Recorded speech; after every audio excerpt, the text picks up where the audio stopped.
cerveza es una bebida milenaria, pero es mucho más que agua, malta y lúpulo. Detrás de cada sorbo se esconde una ciencia rigurosa, precisa y fascinante. Hoy exploraremos el proceso de fabricación de la cerveza con la ayuda de 3 expertos que conocen a fondo cada paso de esta alquimia moderna. José López Nicolás es catedrático de bioquímica y nos hablará de los ingredientes y las primeras etapas de la fabricación de la cerveza. Manuel Rubio es catedrático de ingeniería química y nos habla de la maceración, filtrado y cocción. Eduardo Cano es maestro cervecero y nos hablará de la fermentación y de las etapas finales del proceso de fabricación de la cerveza.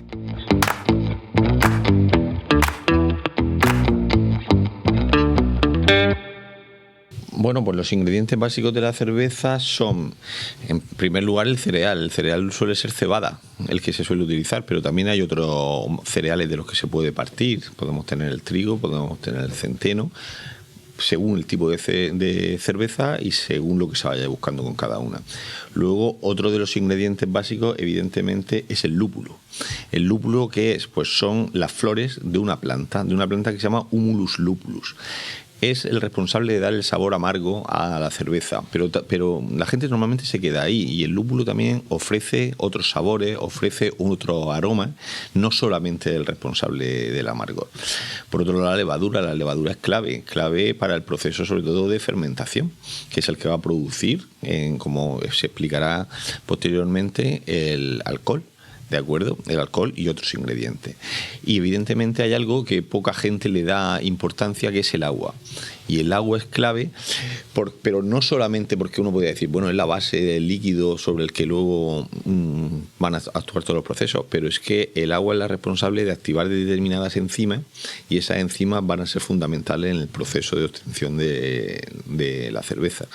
Yo siempre digo que las enzimas son como unas marquesas, y las enzimas, si no se encuentran en su hábitat perfecto, no van a actuar por mucha capacidad que tengan. Y una de las partes de ese hábito perfecto se le da el agua. La fase de preparación de la cerveza empieza con el malteado. El malteado, realmente estamos hablando de la preparación de la malta. En primer lugar, habrá que seleccionar el grano. El grano, como he dicho, procede normalmente de la cerveza, pero trigo, avena, centeno me valen como otros ingredientes, otros cereales. Se busca, los granos no son todos iguales, hay que buscar mucho la calidad, y la calidad depende, entre otras cosas, de la cantidad de almidón que lleve ese grano, porque de la cantidad de almidón luego llegarán los azúcares en los cuales se produce cada fermentación. El segundo paso es el remojo.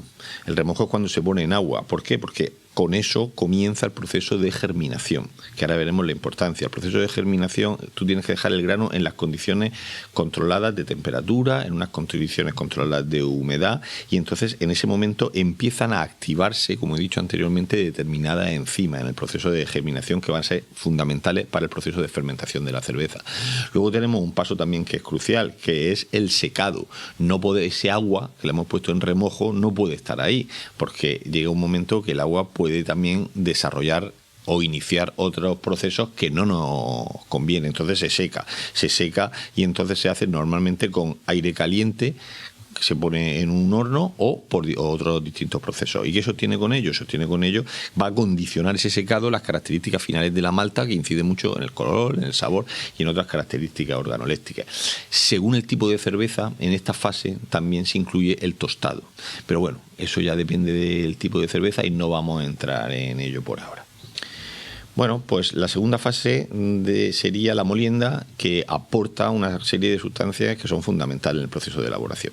La molienda, normalmente, ¿de qué se trata? Pues como su nombre dice, es moler el grano, ¿vale? Los granos de la malta, que ya se encuentran germinados, se trituran para formar un polvo que se conoce como nombre de grist. Ese es el objetivo de la molienda. Bien. ¿Qué hay que hacer? Bueno, hay que preparar los granos. Esa es la primera fase de la molienda. Para eso lo único que hay que hacer es poner los granos en una especie de molino de malta. Y entonces lo que se hace luego es triturarlos, molerlos exactamente con rodillos, con martillo, etcétera. Bien. ¿Qué hacemos con ello? Con ello lo que estamos haciendo es, al romperlo, es liberar el almidón, que como he dicho, va a ser la fuente de los azúcares que va a proceder a la fermentación, ¿vale? Pero hay que molerlo porque si no el almidón no se libera. Luego lo que se hace es el ajuste del tamaño. Tienes que ese polvo que empieza a formarse, tienes que seleccionar pues tamaño que tú quieras que vaya a tener luego el gris. Puede ser que tú hagas un polvo muy fino y entonces ese polvo muy fino pues no impida el paso del agua, afecta la eficiencia del proceso. Puede ser uno que sea muy gordo y entonces realmente no has hecho el proceso de molienda efectivo.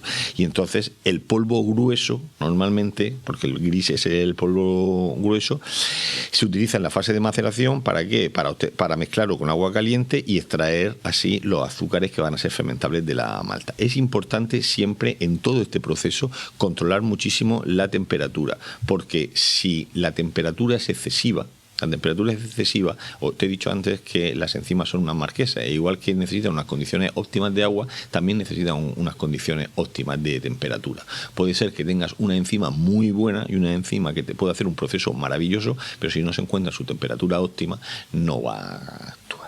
Ya entramos en la fase de la maceración. En la fase de la maceración lo que hacemos es el grist, que es, como he dicho anteriormente, el polvo grueso resultante el polvo grueso de malta resultante de la molienda. Ese grist se mezcla con agua. En ese momento, ¿qué ocurre? Se forma una papilla que se conoce como pasta de la malta, y se activan las enzimas. ¿Qué enzimas son las que actúan? Pues son unas enzimas que trabajamos mucho con ellas, que son normalmente amilasas, alfa-amilasa y beta-amilasa. A mí siempre me gusta hablar que las enzimas con las que llevo trabajando mucho tiempo, únicamente por el nombre ya se sabe realmente lo que hace. Amilasa, asa es de romper. Ami viene de almidón, pues lo que hace es romper el almidón. Y entonces lo rompe en azúcares más sencillos, ¿vale? Esos azúcares más sencillos son los que van a ser más fácilmente fermentables. Para que nos entiendan, si nosotros las levaduras que luego entrarán en el proceso de fermentación actúan directamente sobre el almidón no es sustrato óptimo para esa levadura. Pero sin embargo, esos azúcares simples que proceden de la actuación de las amilasas, alfa-amilasa y beta-amilasa sobre el almidón, sí que son sustratos. Es importante, de nuevo, tener controlada la temperatura. A veces no se tiene la temperatura óptima y vuelvo a decir que el proceso se va al garete, aunque los ingredientes sean fundamentales, sean los perfectos, y aunque el resto de procesos sean los más indicados. La maceración, pues bueno, la maceración puede durar entre 60, 70, 80, 90 minutos, depende de muchísimas cosas. De hecho, piensa que cuanto más tiempo, y no solamente se extraen esos azúcares, se extraen en el proceso de maceración otras sustancias que van a influir mucho en las características sensoriales, ¿vale? Normalmente son compuestos solubles en el agua, compuestos solubles de la malta en el agua en el que la estás poniendo. Luego, ¿qué ocurre? Pues luego lo que ocurre es que hay que filtrarlo.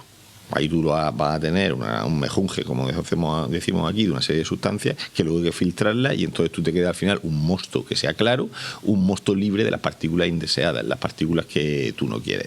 Y luego ya entraríamos en la fase de cocción. La fase de cocción donde se lleva a cabo la ebullición, donde entra el lúpulo, donde se desarrolla el sabor y la calidad de la cerveza, pero eso viene en una fase posterior. Después de completar toda la maceración, lo que nosotros obtenemos realmente es el mosto. Previamente hay que filtrarlo, y ese mosto claro, ese mosto líquido, libre de las partículas que ya no nos interesan, es el que empezará y entrará en la fase de cocción posterior. El mosto que procede de la maceración es necesario que lo filtremos, precisamente porque lleva muchas sustancias de suspensión que estropearían las fases siguientes. Entonces, ¿cómo se filtra el mosto? Aprovechando que en la maceración se forma un lecho de malta, el mosto atraviesa ese lecho de malta que actúa como elemento filtrante. Todos los polvos que van, restos de la harina, de la molienda, que van flotando en ese mosto, se depositan sobre el lecho de cebada de la maceración y salen por debajo ya perfectamente limpios. Ya no contienen polvo ninguno. Esa es la filtración, nada más que eso. Claro, ese proceso es un proceso físico, es eliminar productos que van flotando, eliminarlos del líquido. El líquido sale claro, ya tiene un cierto color, porque un color así acaramelado suave, porque ya se ha liberado azúcar, se ha tostado un poquitín a 60-70 grados y ya está. A partir del mosto, una vez que está filtrado, claro y transparente, aunque con color, ya podemos empezar la siguiente fase. Sigo entonces, que es la cocción. La cocción es una de las etapas importantes de la obtención de la cerveza final, y porque la cocción consiste simplemente en el calentamiento hasta 100 a 105 grados centígrados, es decir, una temperatura de ebullición, y llega a hervir a 105 porque contiene azúcares. Si fuera agua, herviría a 100, pero como contiene azúcares, el punto de ebullición aumenta y sube hasta 105. Durante 60 o 90 minutos hacemos hervir todo el mosto, y lo que es más importante, aquí es donde añadimos el lúpulo. Es decir, es el momento de añadir el lúpulo. El lúpulo se puede añadir, por eso hago ya una referencia al lúpulo. El lúpulo se puede añadir de muchas maneras. Cada manera caracteriza a una cerveza, a un tipo de cerveza, mejor dicho. De forma que hay quien, y esto yo digo que es un estilo propio, hay quien añade el lúpulo al principio. La cantidad también influye en el tipo de cerveza, pero hay quien lo añade al principio, hay quien añade la mitad al principio y la mitad al final, y hay quien añade un tercio, justo entre el principio final y en el centro de la operación. De forma que todo eso va a caracterizar los sabores, los aromas y tal. ¿Por qué no se añade todo al principio? Ahora mismo ya se añade, casi todos los cerveceros prácticamente lo añaden dividido. Porque si se añade todo al principio, como en algún momento histórico se ha hecho, se añade todo al principio, los aromas volátiles que contiene el lúpulo les da tiempo a evaporarse y perderse. Y conviene que ciertos aromas se queden en el líquido, porque es lo que le va a dar luego el sabor final a la cerveza. De manera que ahora se añade prácticamente una cantidad al principio y una cantidad al final. Y una tercera cantidad un poco más adelante, que será durante la fermentación. Al empezar la fermentación se echa a baja temperatura para que los aromas que puedan haberse perdido al principio, al añadirlos a 17, porque aquí estamos a 105 grados, si los añadimos en el momento que pasan al fermentador, 17 grados, los aromas no son volátiles, pero no se van a 17 grados y se conservan. De manera que todo eso balancea el tema de aromas, sabor, amargor y demás, lo va balanceando. Se conservan más o se conservan menos, de forma que caracteriza después a la cerveza. ¿De acuerdo? Así que la cocción, tenemos el mosto, añadimos el lúpulo, 60 o 90 minutos. ¿Por qué 60 o 90? Pues estilos diferentes. Hay quien está a 60, hay quien está a 90 y hay quien hace doble calefacción, en fin. Estos son estilos de cerveza que cada una acaba caracterizada por los manejos que estamos haciendo.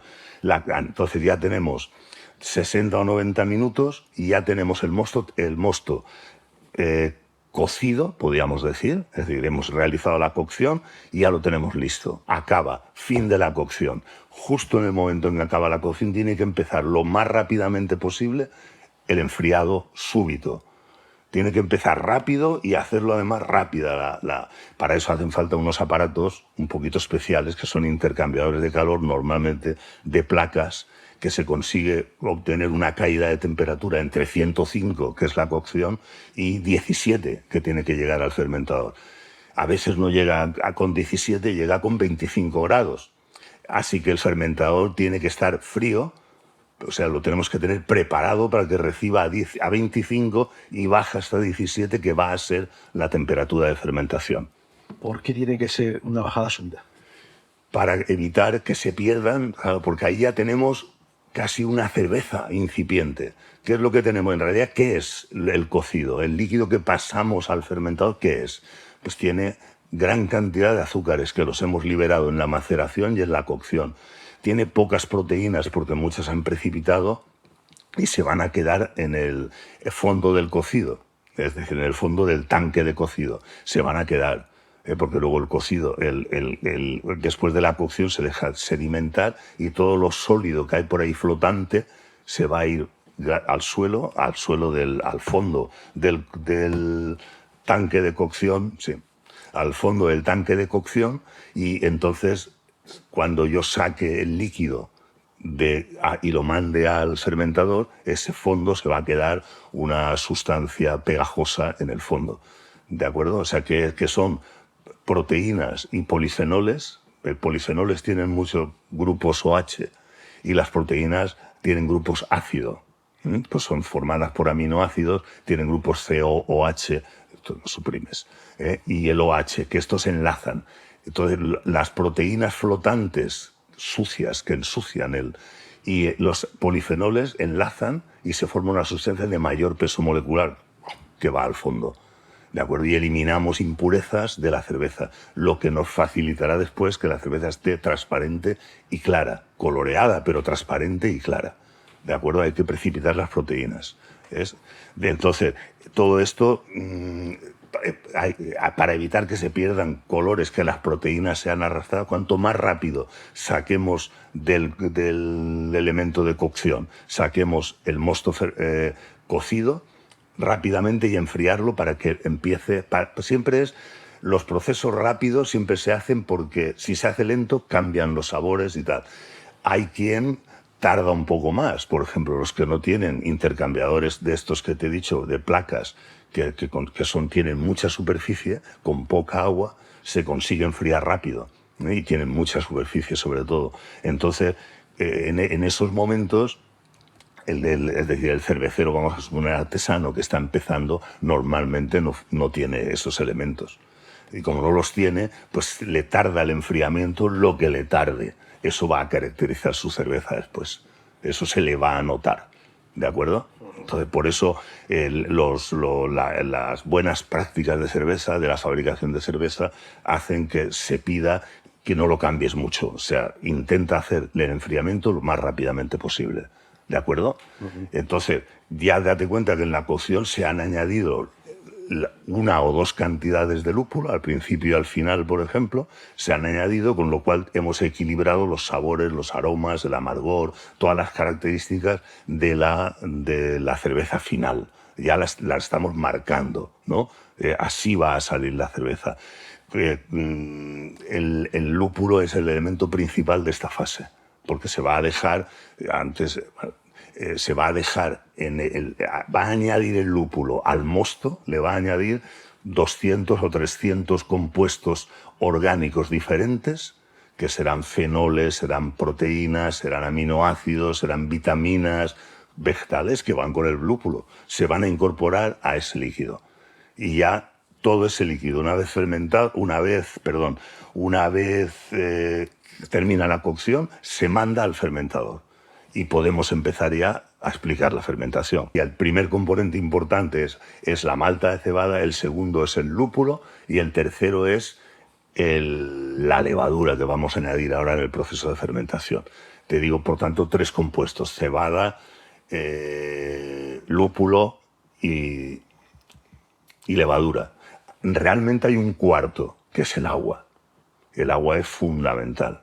El agua va a diferenciar la cerveza que se hace en Múnich de la cerveza que se hace en Dortmund, o la cerveza que se hace en Leipzig, es el agua la que va a cambiar. No es agua del grifo. No es agua del grifo. Puede serlo, porque, claro, hace 100 años no tenían los elementos purificadores de agua que tenemos hoy día, de forma que la gente usaba agua de grifo y, perdóname, a veces del río sin grifo, porque no había. La cogía del río y la metía. Entonces, y cada cerveza se caracterizaba porque el río traía siempre la misma agua, de manera que la cerveza era reproducible porque el agua siempre es la misma. Hoy día se puede usar agua completamente desionizada y añadirle los iones que hacen falta en el agua a voluntad, y por tanto de diseño también. A voluntad quiere decir que yo puedo caracterizar mi cerveza en función del agua que estoy diseñando sintéticamente. Y esto es muy importante también. O sea, puedo diseñar el agua, puedo diseñar la cebada, porque hay muchos tipos de cebada y muchos tipos de malta de cebada. Y puedo diseñar el lúpulo, puedo modificarlo genéticamente si fuera preciso. Y puedo modificar la levadura, ¿de acuerdo? O sea que ahora, si pasamos a la fermentación ya, es un proceso, en efecto, es un proceso tranquilo, suave, ya no hay que mover nada. Antes hemos movido la cebada con una pala, hemos dejado hervir en la cocción, hemos dejado hervir el agua con su movimiento natural de ebullición. Ahora no, ahora pasa al fermentador y ya se queda quieto, ya nadie mueve el líquido. Ahora matizaré que sí que hay algo que mueve el líquido. Ahora lo explico. Entonces ya hemos pasado todo el mosto frío, lo hemos pasado a el fermentador, que es una estructura de acero inoxidable de 3 metros de altura, con una capacidad de 1000 litros, o de, en fin, 1000 litros los artesanos, 5000 litros los industriales o más, ¿de acuerdo? Ya estamos en una vez que yo paso todo el mosto frío al fermentador, hay que añadirle la levadura. Estamos en la fermentación. Pongamos, por ejemplo, 800 litros de mosto a 17 grados. El fermentador, como he dicho, son 3 metros de altura, perfectamente controlado con camisa para que la temperatura no suba, porque durante la fermentación se va a generar calor. Y ese calor hay que eliminarlo. Luego continuamente tiene que haber un grupo frío conectado al fermentador, a la camisa del fermentador. La camisa, llamamos la camisa una doble pared por la que circula agua. Esa es la camisa. Por ahí está circulando agua fría para mantener 17 grados y chupándose, llevándose todo el calor producido en la fermentación, para que la temperatura sean 17 grados, 17, hay un margen, entre 16 y 18 está muy bien. ¿Por qué 16 o 17? Porque la levadura trabaja magníficamente a esa temperatura. Hasta ahora todo lo que hemos hecho ha sido preparar un mosto, ¿vale? Para que sea un sustrato ideal para que la levadura se alimente y se reproduzca adecuadamente. Entonces, lo que hacemos es llenar los tanques de fermentación con ese mosto enfriado e inoculamos una levadura seleccionada, ¿vale? Porque cada tipo de levadura pues nos va a dar un perfil diferente, ¿vale? Según el tipo de cerveza que queremos elaborar. Entonces, en ese momento se satura de oxígeno, ¿vale? Para que la levadura en esta primera fase, en presencia de oxígeno, lo que va a hacer va a ser reproducirse, ¿vale? Y de esta manera va a colonizar el mosto, ¿vale? Eso es lo que queremos en esta primera fase. A partir de ahí, la levadura, cuando acabe con ese oxígeno que hay ahora mismo en el mosto, lo que va a pasar va a pasar a una fase de fermentación, ¿vale? A una fase de respiración anaeróbica, y es donde ella realmente va a empezar a producir la cerveza. En esta fase de fermentación lo que hace principalmente es alimentarse de esos hidratos de carbono que hemos ido disolviendo en el mosto, ¿vale? Y lo va a convertir principalmente en alcohol y CO2, pero también en otros subproductos que le van a dar también pues unos perfiles de sabor y de aromas característicos de la cerveza. Una vez que tenemos el mosto dentro del fermentador y hemos inoculado nuestra levadura seleccionada, se cierra el depósito, ¿vale? Y a partir de ese momento la cerveza nunca más va a estar en contacto con el exterior. Entonces, en ese momento lo que tenemos es como una capa de aire en la parte superior del fermentador, ¿vale? Por encima justo del mosto. Y lo que vamos a hacer es, mientras la levadura inicia la fermentación, vamos a ir dejando que todo ese CO2 que va produciendo vaya arrastrando ese aire que está encima de la superficie, por así decirlo. Y de esta manera vamos arrastrando todo ese aire y lo vamos eliminando del fermentador. Una vez que ya ese aire ha desaparecido, ya solamente quedaría CO2, lo que hacemos es cerrar esos depósitos, se quedan cerrados completamente herméticos, y hay una válvula que regula el nivel de presión interior. Esa presión lo que hacemos es tararla a la presión que nosotros queremos, de manera que mecánicamente, cuando supera esa presión, esa válvula abre y deja escapar el excedente de CO2 que nosotros ya no queremos para un nivel de carbonatación de que estamos predefiniendo. De esta manera, cuando la cerveza esté terminada, ya tendrá incorporada ese nivel de carbonatación óptimo que nosotros hemos definido y variará en función del estilo de cerveza que estemos elaborando. Hasta ahora todo lo que hemos hecho nosotros ha sido preparar un mosto, ¿vale? Como un sustrato enriquecido para disfrute de la levadura. Pero ahora ya, después de esta fermentación inicial, ya sí que tenemos cerveza, ¿vale? O sea, es la levadura la que produce la cerveza.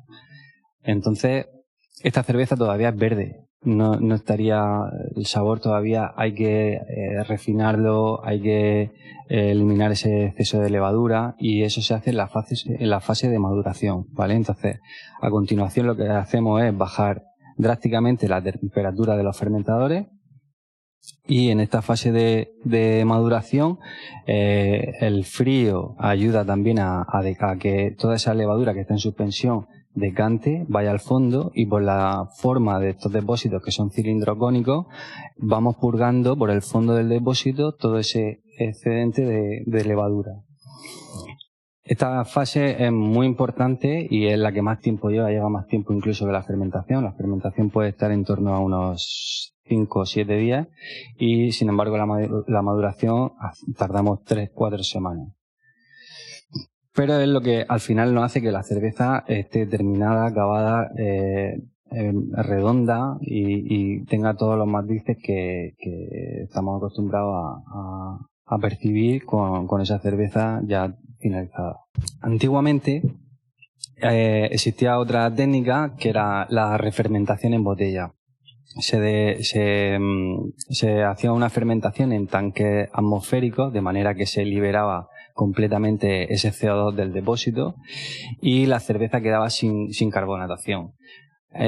Una vez envasada se añadía un azúcar que normalmente solía ser dextrosa para reactivar de nuevo la fermentación de la levadura dentro de la botella una vez que está cerrado el tapón.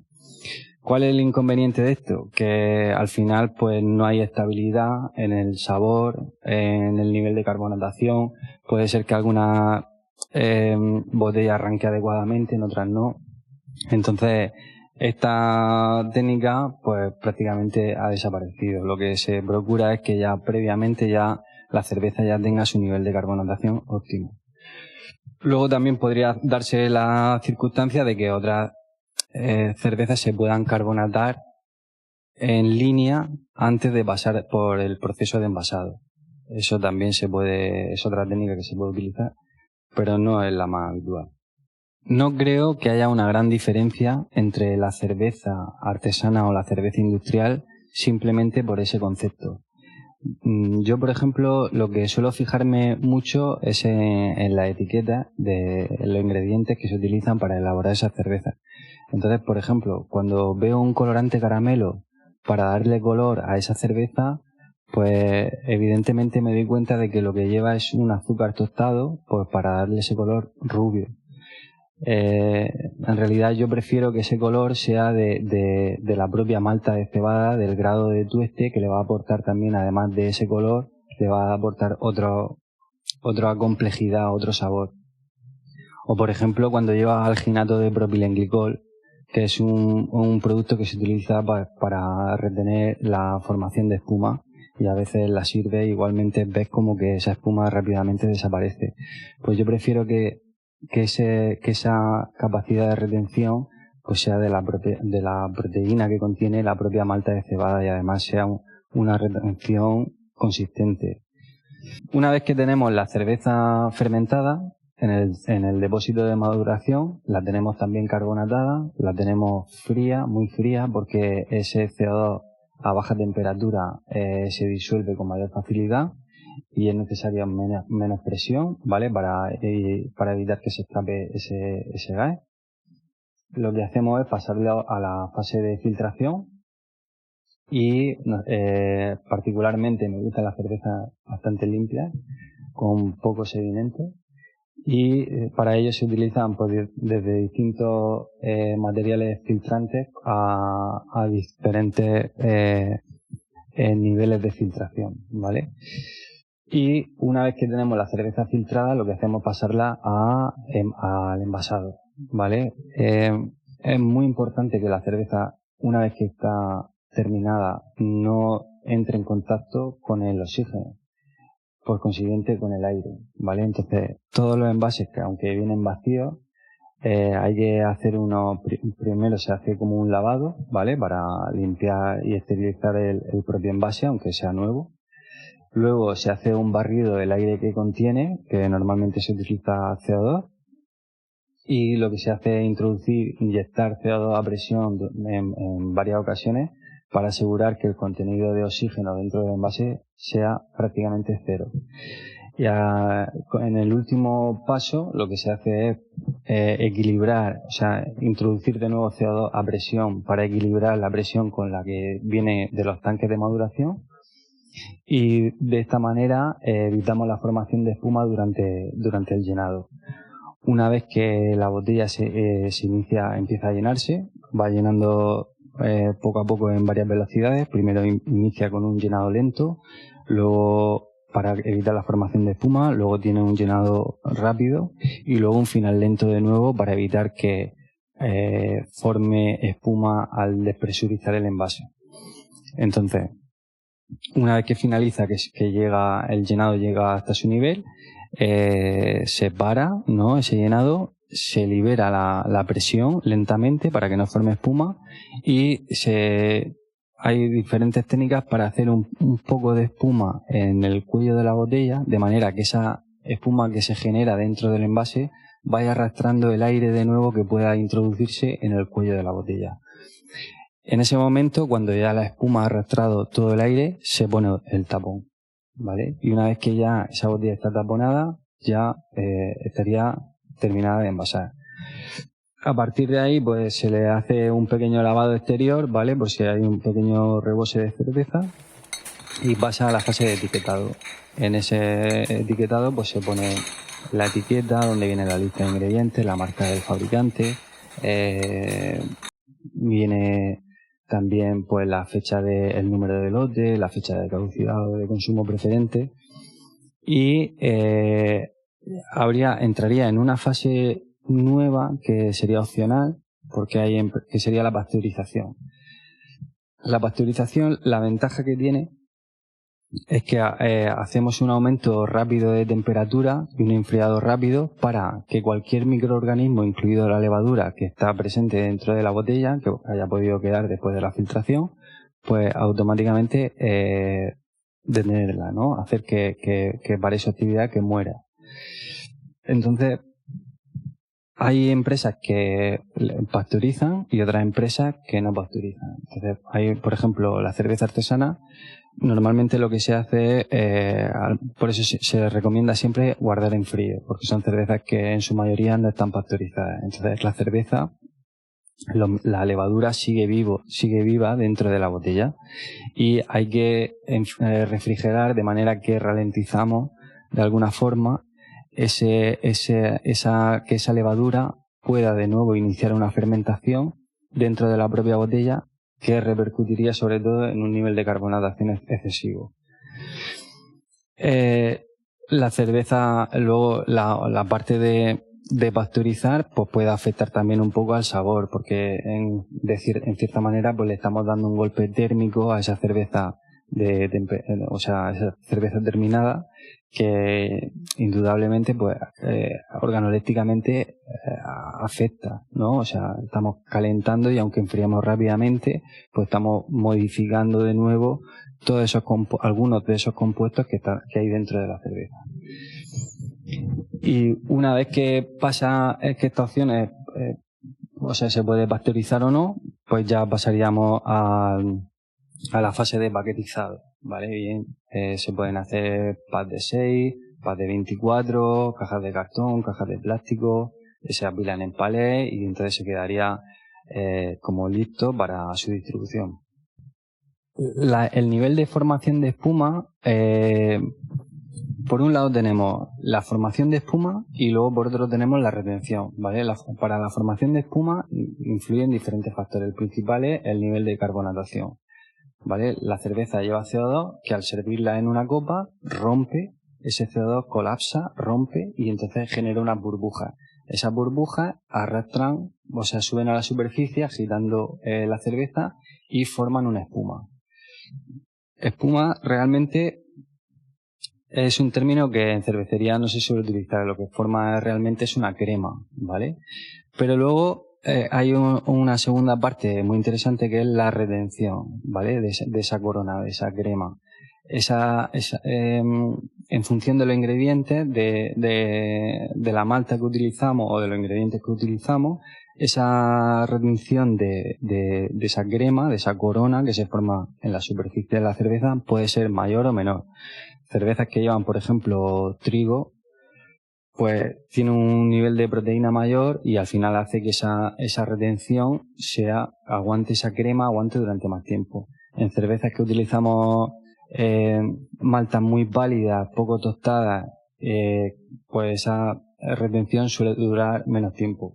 En cualquier caso, es muy importante que esa crema se forme porque está haciendo de barrera entre el aire, como hemos dicho antes. El oxígeno ahora mismo ya es un enemigo de la cerveza terminada. Entonces, esa corona está haciendo de barrera entre el oxígeno del aire, de la atmósfera, y la propia cerveza. Por lo tanto, siempre es recomendable, incluso aunque tome una cerveza de tercio, en lugar de servir toda la cerveza en el vaso, ir reponiendo poco a poco a cada trago, pues para ir generando de nuevo esa corona. Y luego, qué duda cabe que el sabor, ¿no? O sea, la percepción cuando esa crema se queda en el labio y le damos un trago largo a esa cerveza fría, a la temperatura que nos gusta, con ese nivel de carbonatación, con ese burbujeo en el paso por boca, pues quieras que no, es una sensación también muy agradable. Ya no es solo esa función protectora, sino que organolépticamente también la vamos a disfrutar más con esa crema. Por eso, de hecho, a mí particularmente no me gusta tomar cerveza en la botella. Me gusta siempre servirla en una copa.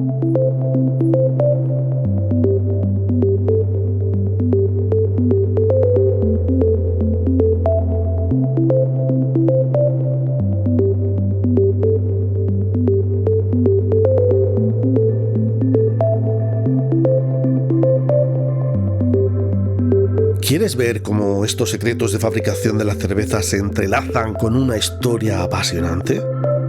Descubre Lúpulo Cas9, una serie de ficción sonora que convierte la ciencia de la cerveza en un thriller como nunca lo habías escuchado. Disponible en las principales plataformas o en lupulocas9.es.